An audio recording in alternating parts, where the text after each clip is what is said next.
میں زمخشری کی ایک بات آپ کو سناتا ہوں، لیکن اس سے پہلے عائشہ کی ایک حدیث آپ کو سناتا ہوں کتاب بخاری سے۔ یہ کتاب ہے بخاری، چاپ دار احیاء التراث العربی،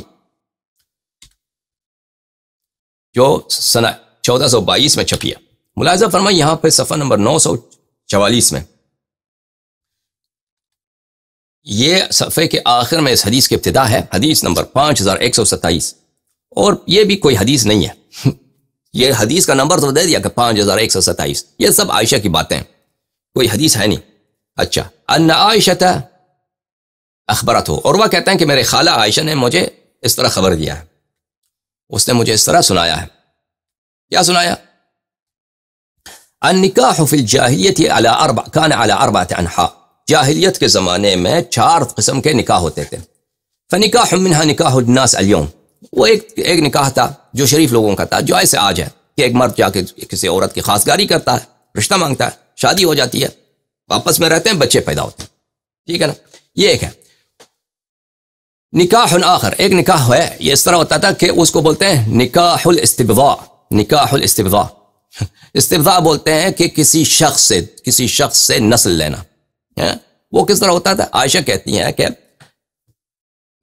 شوہر اپنے عورت سے شوہر کا عورت ہے، ٹھیک ہے، وائف ہے، زوجہ ہے، جب وہ حیض ہو جاتی، حیض سے پاک ہو جاتی، تو اس کے ساتھ وہ نزدیکی نہیں کرتا، اس کے ساتھ وہ ہم بستر نہیں ہوتا، اور اس سے کہتا ہے ارسلی الی فلان فاستبضعی منہ ويعتزلها زوجها ولا يمسها ابدا حتى يتبين حملها من ذلك الرجل الذي تستبضع منه۔ جب وہ اس حیض سے پاک ہوتی ہے تو اس کے ساتھ ہم بستر نہیں ہوتا، اس سے کہتا ہے جاؤ فلانے شخص کے پاس اور اس سے میرے لیے حاملہ بن جاؤ، اس سے میرے لیے کیا کرو، نسل کسب کرو۔ یہ عرب کرتے تھے، ٹھیک ہے نا، عائشہ کہہ رہی اس سے میرے لیے تم کیا کرو، حاملہ بن جاؤ، میرے لیے بیٹا بناؤ فلان مرد سے۔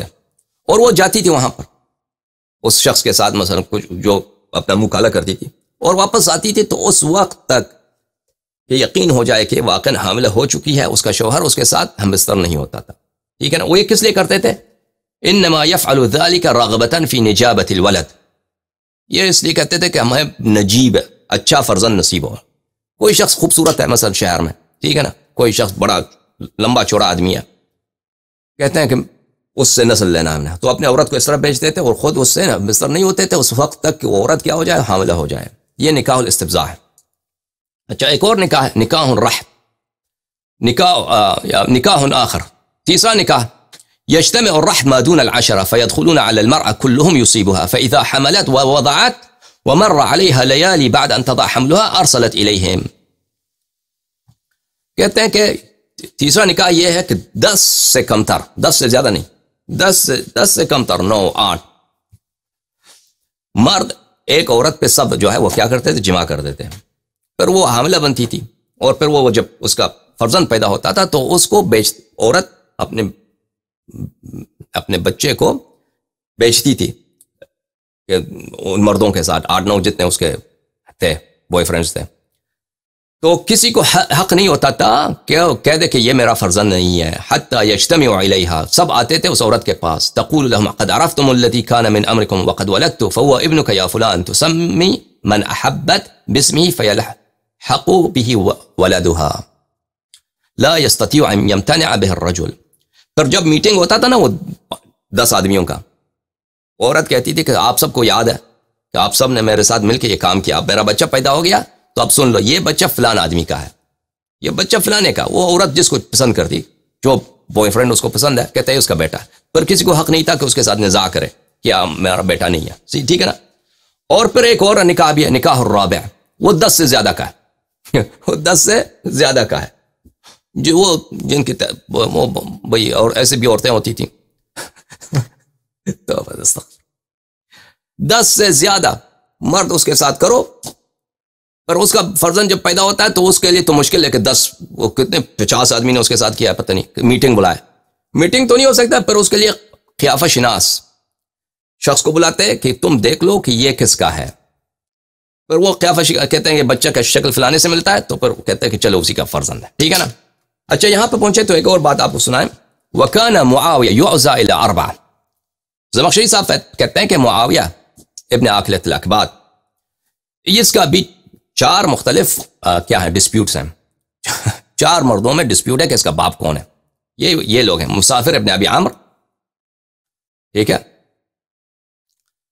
اور عمارہ ابن الولید، یہ عباس ابن عبد المطلب، سباح مغن اسود کان لعمارہ، اور ایک نوجوان تھا، ایک کالا گائک تھا، سنگر تھا، غلام تھا عمارہ کا. تو وہ ان 4 سے اس کا کیا ہے،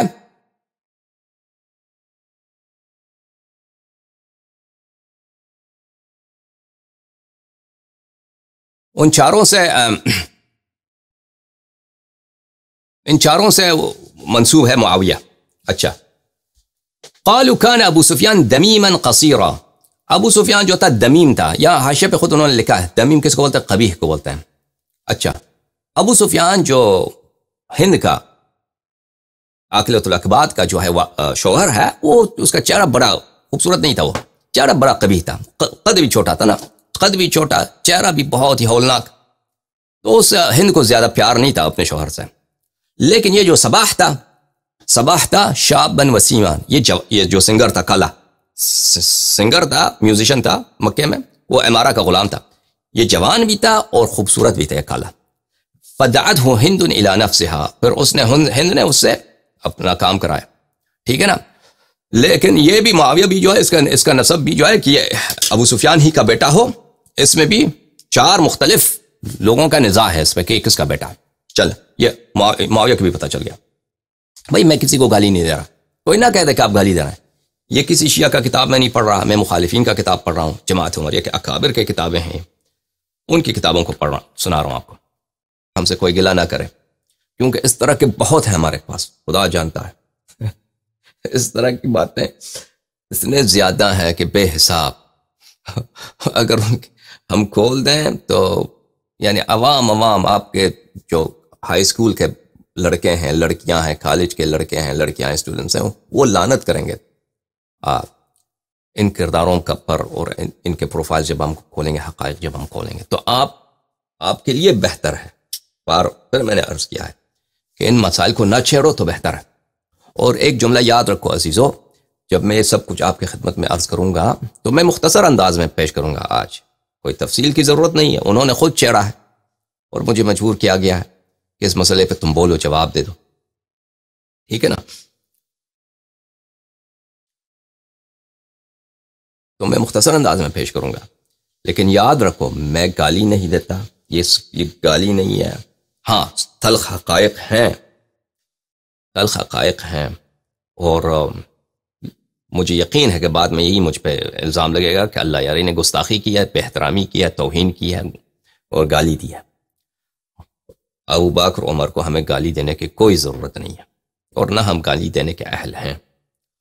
ان کے پروفائل جب ہم کھولتے ہیں نا تو ان کو ایسی چیزیں آپ کو نظر آتی ہیں آپ ہی کے کتب سے، آپ کے صحیح ترین کتب سے جب ہم کھولتے ہیں. تو ابھی ہم نے کھولا کہاں ہے، ابھی دیکھیں، میں نے کہا نا کہ وقت ہی ایسا ہے کہ جماعت عمریہ کو شیعہ علماء کا بہت شکریہ ادا کرنا چاہیے. بہت سونے کے ان کے مجسمے بنانے چاہیے، اس کو تعظیم کرنی چاہیے شیعہ علماء کے، کیونکہ آپ کے مذہب کو بچایا ہے شیعہ علماء نے، اپنے نکمے پن سے، اپنے خاموشی سے، اپنی جہالت سے. شیعہ علماء اگر مذہب شیعہ کے دلائل اور حجج کو ظاہر کرتے تو مذہب عمریہ ختم ہو چکا ہوتا کب، کسی زمانے سے.